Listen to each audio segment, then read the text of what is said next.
Chapter 6. Flying Bears. The cubs whimpered louder. "They want to go to her, but they're afraid of the ice," whispered Jack. Annie petted the cubs. "Don't be afraid," she told them. "You'll get back to your mother." The big polar bear growled. She paced back and forth, sniffing the air. Annie kept patting the two cubs and whispering to them. Jack looked in the book for anything that might help. Finally, he found something. Even though a female polar bear can weigh as much as 750 pounds, she can walk on ice too thin to hold a person by balancing her weight and sliding her paws over the ice. "Oh man, that's incredible," whispered Jack. He watched the mother polar bear walk down the snowbank. On large, silent feet, she crept about at the edge of the frozen sea. She tried to step onto the ice, but each time she did, it cracked, and she had to retreat. At last she found a firm spot. Then the polar bear stretched out her four legs and lay on the ice. Slowly, she moved forward, pushing herself with her claws. "Is she coming for her babies?" said Jack. "Or is she coming to get us?" "I don't know," said Annie. "Hey, let's put on the masks." "What for?" said Jack.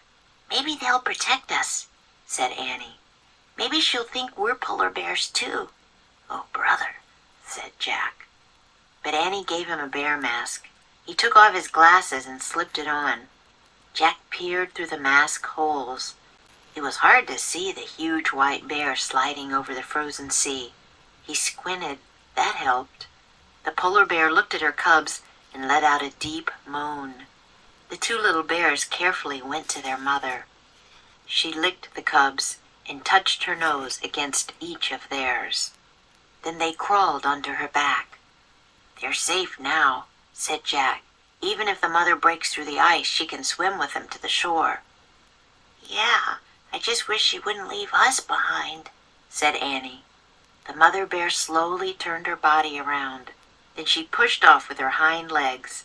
With her cubs on her back, she began sliding away. "Let's try moving like her," Annie said. "But we could break through and freeze to death," said Jack. "If we just stay here, we'll freeze too," said Annie.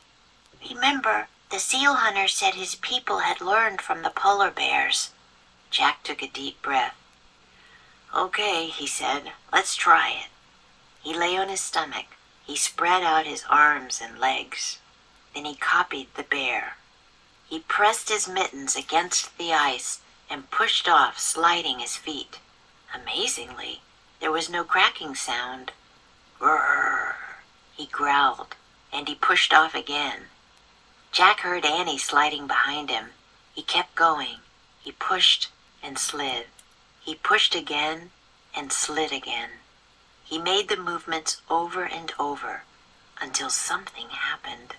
He didn't feel like a boy anymore. He felt like a polar bear. Then Jack felt something even stranger.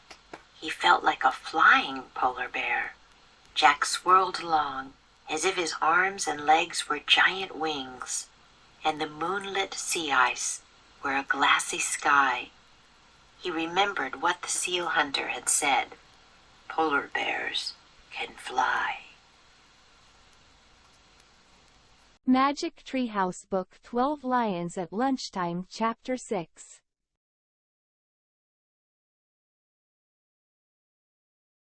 Be afraid of. They're afraid of the ice. You'll get back to your mother.